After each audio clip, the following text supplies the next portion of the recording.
Hello movie lovers. तो आज की जो मूवी एक्सप्लेन करने वाली हूँ ला रीफा। तो बिना टाइम वेस्ट किए चैनल को सब्सक्राइब कर लेना, बेल आइकन को दबाना ना भूलना ताकि आने वाली वीडियो की नोटिफिकेशन मिल सके। ला रीफा एक इटालियन ड्रामा है।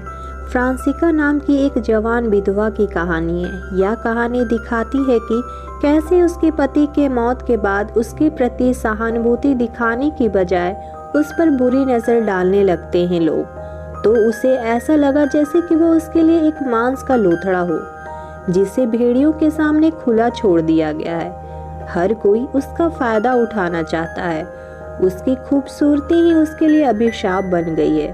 पर फ्रांसिका खूबसूरत ही नहीं बल्कि वह चालाक भी है। उसने उन हवसियों को उनके ही खेल में मात दी। एक रात फ्रांसिका को बहुत ही बुरी खबर मिलती है।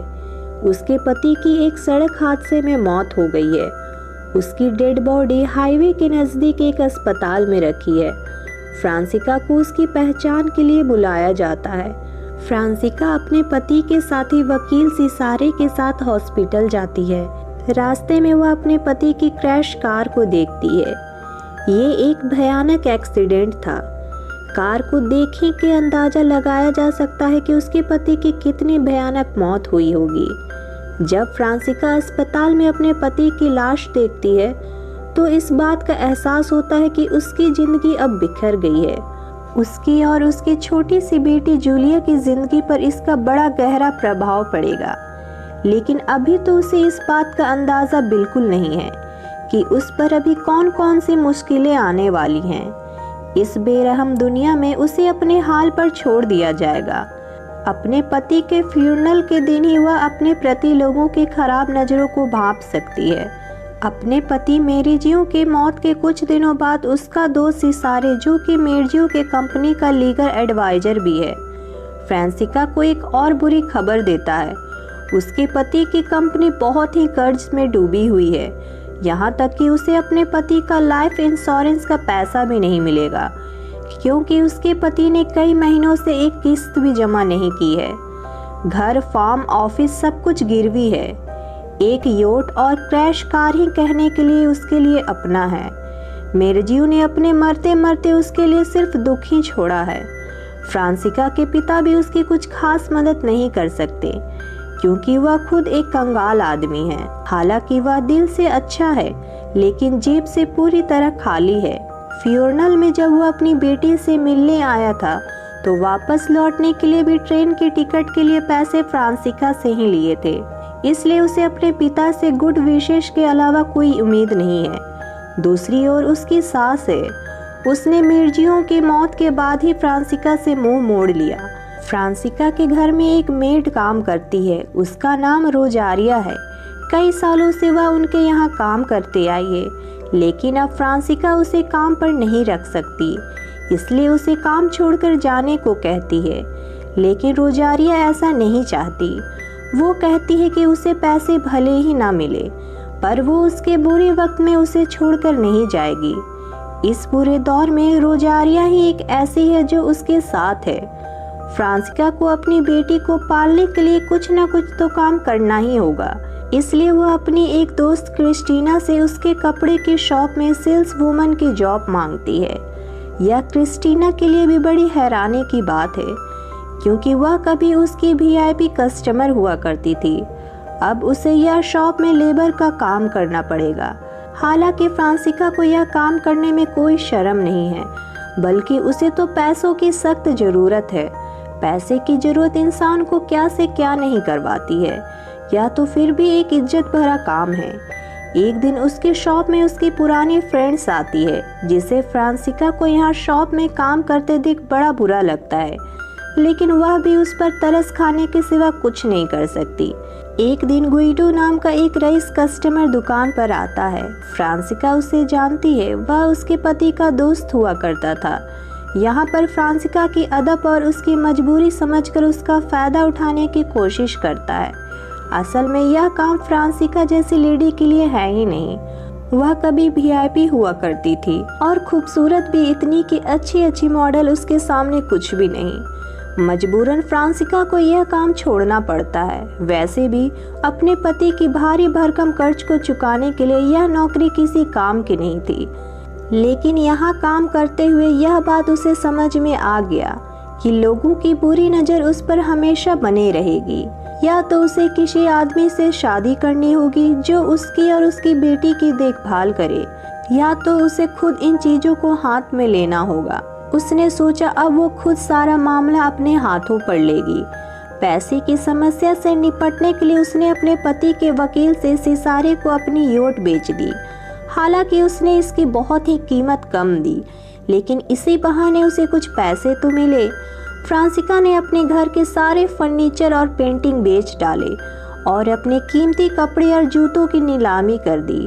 उसने सब कुछ बेचकर अपने पति के लगभग सारे कर्ज चुका दिए, लेकिन अब उसे अपने और अपनी बेटी के भविष्य के लिए कुछ न कुछ जुगाड़ करना होगा। अब फ्रांसिका के पास बेचने के लिए कुछ भी नहीं बचा। एक दिन फ्रांसिका की मेड रोजारिया उसे कहती है कि उसे ज़्यादा दिन तक अकेला नहीं रहना पड़ेगा, जल्दी ही कोई ना कोई अमीर आदमी उससे शादी कर लेगा। सिसारे के कॉन्टेक्ट से आज एक नेता फ्रांसिका से मिलने वाला है। उसका नाम एनरिको है। वह उसके पति का पहचान का आदमी है। असल में वह इसलिए एनरिको से मिलने राजी हुई थी क्योंकि फ्रांसिका को लगा था कि एनरिको उससे शादी की बात करेगा। अगर ऐसा होता है तो उसे अपनी बेटी की पढ़ाई लिखाई और भविष्य की चिंता नहीं करनी पड़ेगी। लेकिन एनरिको पहले से ही शादीशुदा है। वह फ्रांसिका को डेट के लिए एक रेस्टोरेंट ले जाता है जहां वह उसके सामने एक प्रस्ताव रखता है कि जब भी वह इस शहर में आए तो उसके साथ वह समय गुजारे और उसे अपनी सर्विस दे। इसके बदले वह उसके सारे खर्च उठाने को तैयार है। वहीं उसे इस शहर में सारी वीआईपी सुविधाएं मिलेगी। वह कहता है कि ऐसा नहीं है कि वह केवल उसके साथ एक रात का रिश्ता रखना चाहता है, क्योंकि वह राजनीति में है और अपनी पत्नी को छोड़कर उससे शादी नहीं कर सकता। असल में एनरिको कहना चाहता है कि उसे अपनी रखेल बनाना चाहता है। हालांकि फ्रांसिका उसके इस प्रस्ताव का कोई जवाब नहीं देती, लेकिन इतना तो समझ जाती है कि उसे भी इस बेरहम दुनिया में बेरहम ही बनकर रहना पड़ेगा। अगली बार वकील सिसारे उसके लिए अमीर बिजनेसमैन के साथ डेट प्लान करता है। यह बिजनेसमैन इतना चालाक है कि तोहफे में फ्रांसिका को एक नकली हार देता है और कहता है कि असली भी उसे जल्द ही मिल जाएगा। असल में वो फ्रांसिका पर पहले कोई दाव नहीं लगाना चाहता। फ्रांसिका वह कंजूस के साथ डेट बीच में ही छोड़कर चली जाती है और उसका नकली हार उसके नकली दांत वाले जार में डाल जाती है। एक दिन फ्रांसिका अपने फ्रेंड कार्ला के घर होती है तो उसे उसके कबर्ड में एक फर वाली कोट दिखती है। ऐसे ही फर वाली कोट कभी उसके पास हुआ करती थी। असल में ये कोट फ्रांसिका का ही होता है। कार्ला ने उसके कपड़ों की नीलामी के दौरान एक लेडी को इस पर पैसे लगाने को कहा था। बाद में इस कोट को टेलर से हेर फेर करवा कर अलग तरीके से डिजाइन करवा दिया, क्योंकि ऐसा फर वाला नया कोट खरीदना उसके बस की बात नहीं थी। उसने चालाकी से फ्रांसिका के कोट को कम कीमत पर नीलाम करवा दिया और धोखे से खुद खरीद लिया। यानी कि उसकी फ्रेंड ने भी उसे धोखा दिया। किसी पे भरोसा नहीं किया जा सकता। सभी मौके की तलाश में रहते हैं कि कैसे एक दूसरे को लूटा जाए। एक दिन कार्ला का पति शांद्रो फ्रांसिका के घर आता है और उससे अपने प्यार का इजहार करता है। जहां वो इंटीमेट होते हैं, जहां शांद्रो को लगता है कि वो फ्रांसिका के साथ अफेयर में है, तो फ्रांसिका कहती है कि उसे इसके बदले एक फर वाली कोट खरीद कर देनी होगी, नहीं तो आज के बारे में उसकी पत्नी को सब कुछ बता देगी। अब उसने लोगों को सबक सिखाना सीख लिया है। अब कोई भी उसका यूं ही फायदा नहीं उठा सकता। जब कार्ला के पति सांद्रा ने फ्रांसिका के लिए फर वाली कोट भेजवाई तो उसने इस कोट को बेच दिया। इस कोट के बदले उसे काफ़ी सारे पैसे मिले, जिससे उसने अपनी बेटी की स्कूल की फीस चुकाई और अपने किराए के घर का 1 साल का रेंट भी चुका दिया। जिसके बाद जो पैसे बचे उससे एक सेकेंड हैंड कार खरीद ली। जल्द ही कार्ला को पता चलता है कि उसके पति ने फ्रांसिका के लिए एक फर वाली कोट खरीदी है, जिसका इंस्टॉलमेंट वह अभी तक भर ही रहा है। कार्ला गुस्से में फ्रांसिका के घर पहुंचती है और उसे कोट वापस करने को कहती है, लेकिन फ्रांसिका ने तो कोट बेच दिया था और इसके बदले जो पैसे मिले उसे भी खर्च कर दिया। कार्ला बड़े गुस्से में थी और फ्रांसिका के सामने उसके मर चुके पति की पोल खोलती है और कहती है कि उसके पति का एक लड़की के साथ अफेयर था। उसे क्या लगता है कि वही एक सबसे बेहतर है? तुम्हारा पति तुम्हें पीठ पीछे चीट कर रहा था। उसकी जिंदगी में एक ऐसी लड़की थी जो तुमसे भी बेहतर थी। मेरिजियो के अफेयर के बारे में सभी जानते थे, पर जानबूझकर तुम्हें किसी ने ही बताया। जब फ्रांसिका को पता चलता है कि उसके पति का कार्लिमा नाम की लड़की के साथ अफेयर था, तो वह उस लड़की से मिलने चली जाती है। असल में वो देखना चाहती है कि वो कौन लड़की है जिसके लिए उसका पति उसे चीट करता रहा। आखिर उस लड़की में कौन सी ऐसी बात थी? फ्रांसिका जब कामिला से मिलती है तो उसे पता चलता है कि वह एक अच्छे स्वभाव की लड़की है। कामिला उसे कहती है कि जब उसने मेरिजियो से कहा कि वह अपनी पत्नी और बेटी को छोड़कर उसके पास आ जाए, तो मेरिजियो ने तुम्हारे और मेरे बीच तुम्हें चुना। मेरिजियो तुम्हारे बारे में जितना कहता था तुम उससे भी काफ़ी ज़्यादा खूबसूरत हो। कामिला के यहाँ से लौटने के बाद फ्रांसिका इतनी अपसेट होती है कि अपनी शादी की रिंग फेंक देती है। असल में उसके दिमाग में एक आइडिया है। वह जानती है कि वह एक हाई सोसाइटी लेडी है और जब तक उसका पति जिंदा था लोग चाहते हुए भी इसका इजहार नहीं कर पाते थे। उसके चाहने वालों में उसके पति के दोस्त और राजनीतिक सत्ता वाले भी हैं, जो उसे पाने के लिए कुछ भी कीमत चुकाने को तैयार हैं। अगर वह इनमें से किसी एक के पास जाएगी तो बाकियों से मिलने वाले पैसों से हाथ धो बैठेगी। इसी बात का सॉल्यूशन निकालने के लिए कि हर एक चाहने वालों से वो पैसे कैसे निकलवा सकती है, एक लॉटरी का प्लान बनाती है जिसमें केवल 20 चुनिंदा लोगों को ही एंट्री होगी। इस लॉटरी में एंट्री फीस 100 मिलियन ईरा के बराबर होगी, जिसकी कीमत आज 50 लाख रुपए के बराबर है। इतनी बड़ी रकम केवल वही देना चाहेगा जो उसका सच्चा दीवाना होगा। इसमें एंट्री करने वालों का नाम सीक्रेट रखा जाएगा और जो भी इस लॉटरी का विनर होगा, फ्रांसिका उसके साथ 4 सालों तक उसकी पर्सनल प्रॉपर्टी बनकर रहेगी। इन 4 सालों में वह लॉटरी विनर के साथ रहकर उसे अपने सारे रंग दिखाएगी। फ्रांसिका इस बारे में सेसारिका से बात करती है और कहती है कि वह इस लॉटरी के लिए नियम बनाए ताकि किसी भी पार्टिसिपेट को ऐसा न लगे कि उसके साथ धोखा हुआ है। सब कुछ नियम के साथ होगा। इसके बदले उसे लॉटरी से होने वाली कमाई का अच्छा कमीशन मिलेगा। जल्दी पैसे कमाने का ये एक अच्छा तरीका दिखाई पड़ता है, लेकिन उन्हें इसके लिए कैंडिडेट भी ढूंढने होंगे। वह बड़ी बड़ी पार्टी में जाते हैं और हर उस आदमी को अप्रोच करते हैं जिसकी हैसियत एंट्री फीस भरने की हो, जो डेस्परेटली फ्रांसिका के साथ सोना चाहता हो। उन्हें जल्दी ही ऐसे 20 कैंडिडेट मिल जाते हैं जो फ्रांसिका के नाम पर 50 लाख के बराबर का दांव खेलने के लिए तैयार हैं। हालांकि कैंडिडेट को ढूंढना भी बड़ा मुश्किल का काम था। जल्द ही फ्रांसिका की लॉटरी वाली खबर पूरे शहर में फैल जाती है। ये खबर उसके पति की माँ को भी मिल जाती है। इस बात से वह बड़ी नाराज होती है। फ्रांसिका की करतूत से उनके खानदान की इज्जत खराब हो रही है, ऊपर से बच्चे के भविष्य में इसका क्या असर पड़ेगा। तब फ्रांसिका कहती है कि भाड़ में जाए खानदान की इज्जत। जब वो अपने पति के कर्ज तले दबी थी तब उसने उससे मुंह मोड़ लिया था। तब उसे अपने खानदान की और अपने पोती की चिंता नहीं हुई। अब चाहे उसे जो करना है वो कर ले। वो इस लॉटरी से अपना पैर नहीं खींचेगी। इस लॉटरी में कई ऐसे कैंडिडेट भी शामिल हो चुके हैं जिन्हें फ्रांसिका नहीं चाहती है कि वह इस लॉटरी में हिस्सा ले। इसमें उसकी बेस्ट फ्रेंड सेरेना का पति भी शामिल है।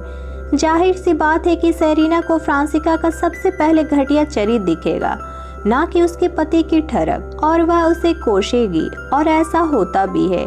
इस पार्टी में उसके मर चुके पति की प्रेमिका कामिला ने भी पार्टिसिपेट किया है। वह भी फ्रांसिका की खूबसूरती की कायल हो चुकी है। अब लॉटरी में 20 लोगों की एंट्री हो चुकी है, यानी कि फ्रांसिका के पास जल्द ही 10 करोड़ रुपए के बराबर की कीमत की रकम आने वाली है। वह एक अमीर विधवा बन जाएगी। वकील सेसारी इस मौका का फायदा उठाना चाहता है। उसका पेट केवल कमीशन से नहीं भरने वाला है। वो फ्रांसिका के सामने शादी का प्रस्ताव रखता है। उसकी और उसकी बेटी जूलिया का सारी जिम्मेदारी उठाने का दावा करता है, पर फ्रांसिका उसके इस झांसे में नहीं आती है।